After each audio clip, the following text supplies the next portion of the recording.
Nursing as a profession को अगर हम आगे लेके जाते हैं, आप किसी भी शहर में काम कर सकते हैं, छोटा हो या बड़ा।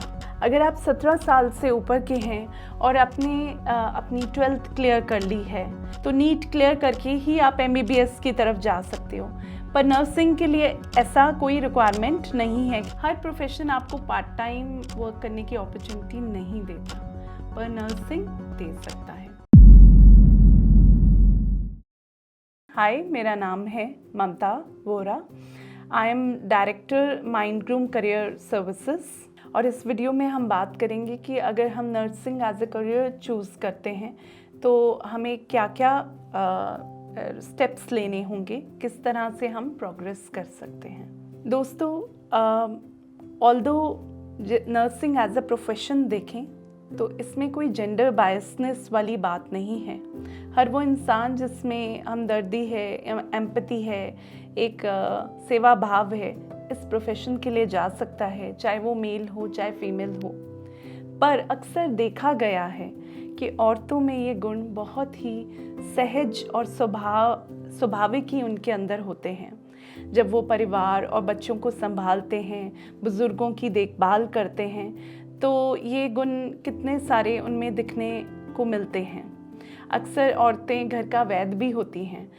इसलिए ये प्रोफेशन उनके लिए अक्सर और भी, जिसे कहते हैं, गुड अपॉर्चुनिटी बन के आता है। अगर आप 17 साल से ऊपर के हैं और अपनी 12th क्लियर कर ली है, तो आप इस प्रोफेशन के लिए आगे जा सकते हैं। इसके दो रास्ते हैं। अगर आपने 12th क्लियर की है और उसके बाद आप सर्टिफिकेशंस के लिए जाते हैं, जैसे कि certification in clinical nutrition, certification in home and health aid, certification in care waste management. ये एक तरह की सर्टिफिकेशन या डिप्लोमा कहिए, शॉर्ट कोर्सेज होते हैं। और अगर आप इसमें और फर्दर प्रोग्रेस करना चाहते हैं, सीखने के भी मामले में और जॉब अपॉर्चुनिटीज़ के भी मामले में, तो आप साइंस बैकग्राउंड से अगर आपने अपनी 12th क्लियर की है, यानी कि फिज़िक्स, केमिस्ट्री और बायो, तो आप अपनी ग्रेजुएशन इन नर्सिंग और पोस्ट ग्रेजुएशन इन नर्सिंग कर सकते हैं। और इसके साथ साथ आप जैसे इसे फुल टाइम तो कर ही सकते हैं और पार्ट टाइम भी कर सकते हैं, जो कि एक बहुत अच्छी ऑप्शन है स्पेशली महिलाओं के लिए।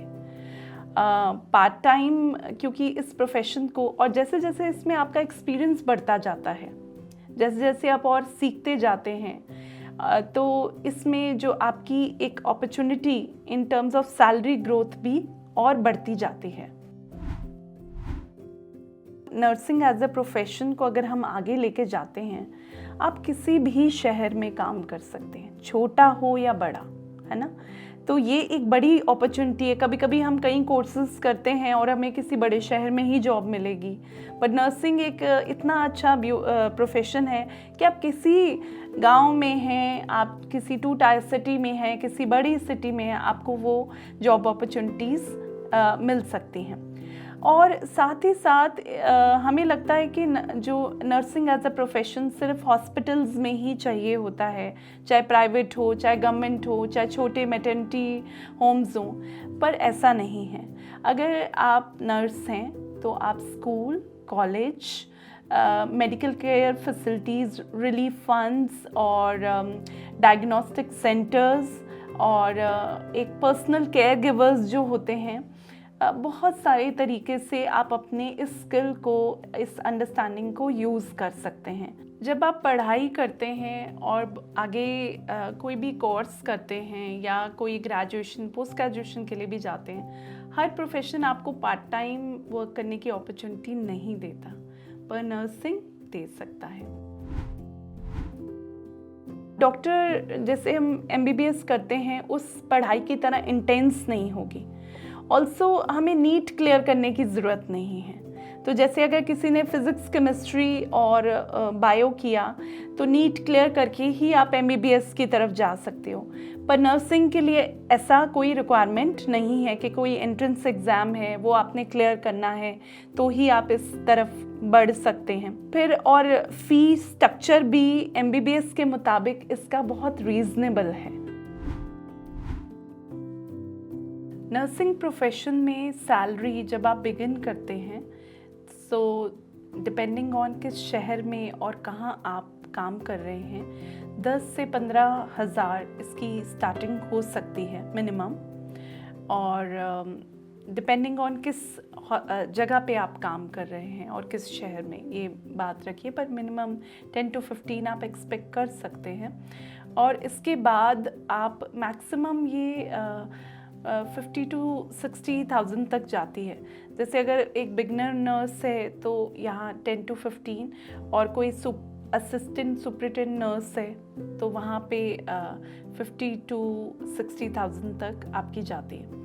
इस प्रोफेशन में आपकी डिग्री और सर्टिफिकेशन के साथ साथ आपका एक्सपीरियंस बहुत मैटर करता है। तो ये बात याद रखिए कि जैसे जैसे आप एक्सपीरियंस में बढ़ते जाएंगे आपका सैलरी जो पैकेज है वो ज़रूर बढ़ेगा।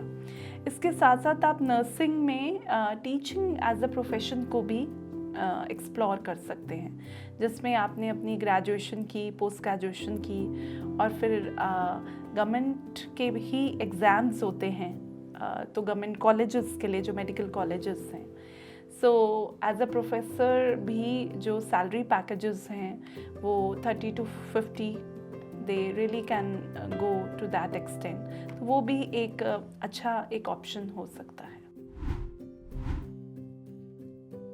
जब आप नर्सिंग में अपनी ग्रेजुएशन, पोस्ट ग्रेजुएशन कंप्लीट करते हैं या फिर सर्टिफिकेशन कंप्लीट करते हैं, जो कि जैसे मैंने बताया 12th के बाद, आपको स्ट्रेट अवे प्राइवेट में जॉब मिल जाएगी और आप उससे कुछ साल कंटिन्यू कीजिए और साथ साथ अपने आप को प्रिपेयर कीजिए गवर्नमेंट जॉब्स के लिए। अब गवर्नमेंट जॉब्स में सिक्योरिटी तो है पर कंपटीशन बहुत है। सो अगर 50 सीट्स के लिए 50,000 एप्लीकेंट्स के साथ आपको compete करना होगा। सो सीट्स लिमिटेड होती हैं और ओपनिंग्स भी रेगुलरली नहीं निकलती हैं। So this can be an ongoing, जैसे आप इसमें अपनी कोशिश जारी रखिए और अपनी क्वालिफिकेशन को कंप्लीट कीजिए to apply for that exam. इसमें एग्ज़ाम्स भी होते हैं, हर गवर्नमेंट जॉब के लिए एग्ज़ाम रहता है, तो इसी तरह नर्सिंग के लिए भी एग्ज़ाम्स हैं स्पेसिफिक। अगर हम प्रैक्टिकल एस्पेक्ट्स से इसे देखें तो गवर्नमेंट जो हमारे मेडिकल सेंटर्स हैं, तो सभी गवर्नमेंट मेडिकल सेंटर्स में इमेंस फैसिलिटीज़ नहीं होती।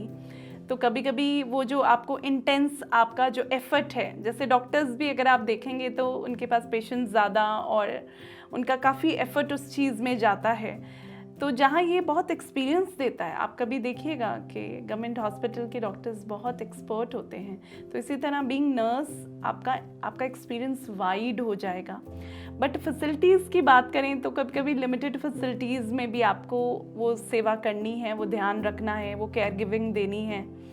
और अगर आप फुल टाइम कर रहे हैं काम गवर्नमेंट हॉस्पिटल्स में तो रिवॉर्ड्स और प्रोग्रेस अच्छी है, जॉब सिक्योरिटी है और जो गवर्नमेंट जॉब के बेनिफिट्स हैं। टाइमिंग्स भी हो सकता है कि कहीं आपको थोड़ी सी फ्लेक्सिबिलिटी मिल जाए। बट अगर वही हम प्राइवेट में देखते हैं तो प्रॉब्ली मेडिकल फैसिलिटीज़ या फिर एक structure wise, environment wise, definitely medical sector जो प्राइवेट है वो ज़्यादा उस चीज़ में अच्छा होता है। और लेकिन सैलरी वाइज गवर्नमेंट के कंपैरिजन में थोड़ा सा कम रहता है। जैसे कि हमने पहले भी बात की कि nursing as a profession doesn't mean कि हॉस्पिटल्स में ही एक उनकी रिक्वायरमेंट है या फिर मेडिकल केयर सेंटर्स में। नर्स अपना कंट्रीब्यूशन बहुत सारी जगहों पे दे सकते हैं जहाँ पे भी केयर गिविंग की ज़रूरत है। तो ये सारे ही जो काम हैं एक बीइंग अ नर्स आप बहुत ही प्रोफिशिएंटली कर सकते हैं। और क्योंकि आपके पास एक सर्टिफिकेशन है, एक प्रॉपर नॉलेज है, तो वो आपको एक्नॉलेजमेंट उस चीज़ का मिलना और एक तरह से उस चीज़ को मोनेटाइज करना in form of a salary आपके लिए बहुत आसान हो जाएगा। आई होप आज इस वीडियो के through nursing as a career के बारे में आपको काफ़ी जानकारी मिली होगी। अगर आप या आपके आसपास कोई भी इस प्रोफेशन में आगे बढ़ना चाहते हैं तो इस वीडियो को लाइक एंड शेयर कीजिए, और ऐसे ही और कौन से प्रोफेशंस के बारे में आप और जानना चाहेंगे हमें कमेंट सेक्शन में बताइए।